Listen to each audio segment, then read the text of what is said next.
ముఖ్యంగా నేను Cyberabad police commissioner sir అలాగే పోలీస్ డిపార్ట్మెంటు రాష్ట్ర ప్రభుత్వానికి సంబంధించినటువంటిది ఒక విజ్ఞాపన చేయదలుచుకున్నాను।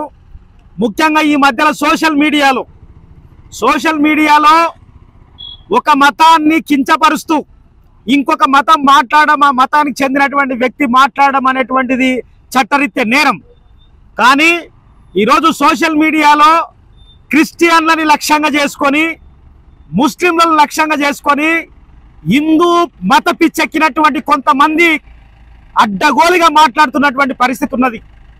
ఈ రకంగా మాట్లాడుతున్నటువంటి క్రమంలో వాళ్ళ పైన ఏ రకమైనటువంటి చట్టపరమైన చర్యలు లేకపోవడం వల్ల ఈరోజు ఆ భావజాలం పట్ల ఆకర్షించబడ్డటువంటి వాళ్ళని, మత ఉన్మాదం చేత ప్రేరేపించబడ్డటువంటి వాళ్ళు కానీ ఈరోజు క్రిస్టియన్ల పైన, ముస్లింల పైన, దళితుల పైన దాడులు చేసి వాళ్ళని భయాందోళనకు గురి చేస్తున్నటువంటి పరిస్థితి ఉన్నది। నేను ఈ సందర్భంగా దళితులకు కూడా చెప్పదలిచినాను, క్రిస్టియన్లకు కానీ ముస్లింలకు కానీ ఈరోజు ఆర్ఎస్ఎస్ కానీ బీజేపీ కానీ ముస్లింలను లక్ష్యంగా చేసుకొని ఈరోజు అనేక రకాల తప్పుడు ప్రచారాలు చేస్తుంది। క్రిస్టియన్లని లక్ష్యంగా చేసుకొని ఈరోజు వాళ్ళ మీద విస్తృతంగా అడ్డగోలుగా మాట్లాడుతున్న పరిస్థితి, వాళ్ళ పైకి రెచ్చగొట్టేటువంటి పరిస్థితి చేస్తున్నారు। కానీ ముస్లింలైనా క్రిస్టియన్లైనా మీరందరూ గమనించాల్సింది ఏంటంటే, మీరు ముస్లింస్ అయినందుకో, మీరు క్రిస్టియన్లు అయినందుకో మీ పైన దాడులకు పూనుకోవడం లేదు। ఆర్ఎస్ఎస్ కానీ బీజేపీ కానీ బ్రాహ్మణవాద సంస్థలు కానీ కేవలం మీరు ఆ మతాలలో ఉన్నప్పటికీ మీరు దళితులు కనుకనే మీ పైన ఈ రకమైనటువంటి అత్యాచారాలకి పూనుకుంటున్నటువంటి పరిస్థితి ఉన్నది। ఇలా క్రిస్టియన్లు ఉన్నారు, రెడ్డిల క్రిస్టియన్లు ఉన్నారు, కమ్మ క్రిస్టియన్లు ఉన్నారు, బ్రాహ్మణ క్రిస్టియన్లు ఉన్నారు। ఈ మతోన్మాద హిందూ మతత్వ సంస్థలకి కమ్మ క్రిస్టియన్ల మీద కోనికే, రెడ్డి క్రిస్టియన్ల కోని మీకే, బ్రాహ్మణ క్రిస్టియన్ల కోని మీకే శాత కాదా? ఎక్కడన్నా ఏ ఒక్క చోటైనా ఈరోజు అగ్రకులాలు క్రిస్టియన్లు ఉన్న చోట ఈరోజు ఇట్లాంటి మత ఉన్మాద సంస్థలు తోకలాడిచ్చాయని ఈ సందర్భంగా నేను అడుగుతున్నాను। దళితులు తరతరాలుగా వెనుకబడ్డారు, వీళ్ళకి చదువు లేదు, సంపద లేదు, ఆయుధం లేదు, కనుక వీళ్ళ మీద ఏ రకంగానైనా దాడి చేయొచ్చు అని చెప్పేసి ఈరోజు ఆర్ఎస్ఎస్ మతత్వ సంస్థలు ఈ రకమైన దాడులు చేస్తున్నాయి। కనుక ఇట్లాంటి దాడులు ఈరోజు సమాజంలో హింసను ప్రేరేపించే విధంగా ఇదే హింస కనుక కొనసాగుతూ పోతే ఇట్లాంటి హింసకు ఈరోజు కేంద్రంలో ఉన్నటువంటి ప్రభుత్వం వత్తాసు పాడుతూ దళిత మైనారిటీల పైన ఈ రకమైన దాడులకు కేంద్ర ప్రభుత్వం కూడా ఒక రకంగా మద్దతునిస్తున్నటువంటి పరిస్థితి ఉన్నది। కనుక ప్రభుత్వం ఇది భారత రాజ్యాంగంలో ఇది ఒక లౌకిక దేశం, ఒకడంటాడు ఇది హిందూ దేశం అని ఎవరు చెప్పింది? నీ అమ్మన్నదా నీ అయ్యన్నడా? నువ్వు రాసుకుంటే అయిపోతుందా? నువ్వు అనుకుంటే అయిపోతుందా? భారత రాజ్యాంగం ఈ దేశాన్ని లౌకిక రాజ్యం ఉంటుంది। నా ఇష్టం, ఈ రోజు నేను క్రిస్టియన్ గా ఉంటా, రేపు నా మనసు మారితే ముస్లింలకు పోతా, ఆ తర్వాత మనసు మారితే సిక్కిజంలకు పోతా, ఆ తర్వాత మనసు మారితే మళ్ళీ నీ దాంట్లో కూడా రావచ్చు। అది నాకు రాజ్యాంగం కల్పించినటువంటి హక్కు, నువ్వెవరో అడగడానికి అని ఈ సందర్భంగా తెలియజేస్తున్నా। అట్లాగే ఈరోజు క్రిస్టియన్ సోదరులు, ముఖ్యంగా దళితులే క్రిస్టియన్ మతంలో ఉన్నటువంటి వాళ్ళందరూ కూడా మాకు జరుగుతున్నటువంటి అన్యాయాలపైన, వాళ్ళకి జరుగుతున్న అన్యాయాలపైన నోరెత్తి బలంగా మాట్లాడాలి।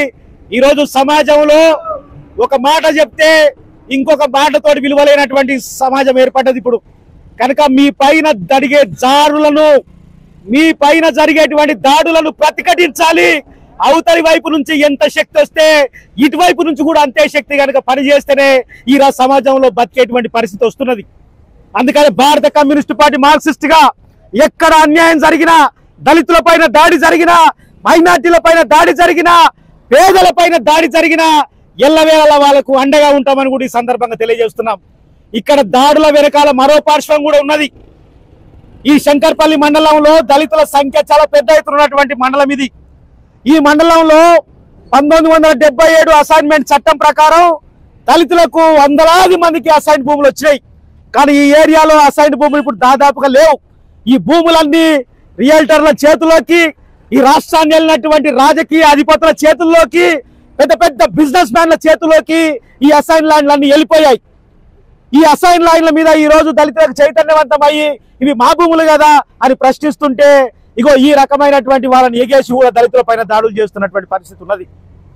కనుక జన్వాడ దళితుల పైన జరిగినటువంటి దాడుల మీద ఈరోజు దళిత సమాజంలో ఉన్నటువంటి సంఘాలు ఏ చోట దాడి జరిగినా, ఏ చోట దళితులకు అన్యాయం జరిగినా మొత్తం దళిత సమాజం అంతా కట్టగట్టుకొని ఆ గ్రామం పైన వాలిపోయేటట్టుగా తయారు కావాలని ఈ సందర్భంగా తెలియజేస్తున్నాం. కనుక భారత కమ్యూనిస్టు పార్టీ మార్క్సిస్ట్ గా ఈ దేశంలో, ఈ రాష్ట్రంలో ఎక్కడ అన్యాయం జరిగినా వాళ్ళకు అండగా నిలబడతామని, జన్వాడ జరిగినటువంటి దళితులకు జరిగిన అన్యాయం మీద ప్రభుత్వం కఠినంగా వ్యవహరిస్తుందనేటువంటి నమ్మకం కూడా నాకున్నది.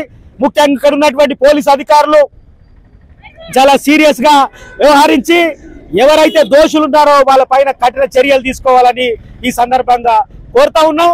లేని పక్షంలో చలో జన్వాడకు పిలుపునిచ్చి మొత్తం పేద వర్గాలని, దళిత వర్గాలన్నిటిని కూడా జన్వాడకు సమీకరించడం కోసం కూడా సిద్ధపడతామని, ఆ పరిస్థితి రాకుండా చూడాలని అధికార యంత్రాంగాన్ని, పోలీసు యంత్రాంగాన్ని, అట్లాగే వాళ్ళకి న్యాయం జరిగే విధంగా చర్యలు తీసుకోవాలి.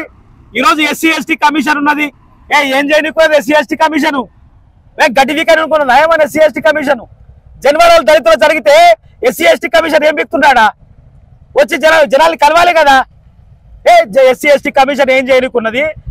ఎస్సీ నియోజకవర్గాల నుంచి గెలిచినటువంటి ఎమ్మెల్యేలు మిగతా అగ్రకుల వర్గాలకి, ఎమ్మెల్యేలకు, ముఖ్యమంత్రులకి వీళ్ళకి ఏమన్నా ఒత్తాసు పలకనికున్నారా? వాళ్ళ కాళ్ళు నొక్కనికున్నారా? ప్రతి దళిత ఎమ్మెల్యే జన్వాడను సందర్శించాలి. జిల్లా కలెక్టర్ గారు మీరు కేవలం అధికార వ్యవహారాలే కాదు, ఈ జిల్లాకి మీరు మ్యాజిస్ట్రేటు, ఈ జిల్లాకి మొత్తం అధికార పాలన యంత్రాంగానికి మీరు చీఫ్. కనుక ఈ గ్రామంలో జరిగినటువంటి దాడిపైన జిల్లా కలెక్టర్ కూడా వెంటనే గ్రామాన్ని సందర్శించి బాధితులకి భరోసా కల్పించాలని ఈ సందర్భంగా డిమాండ్ చేస్తా ఉన్నాం.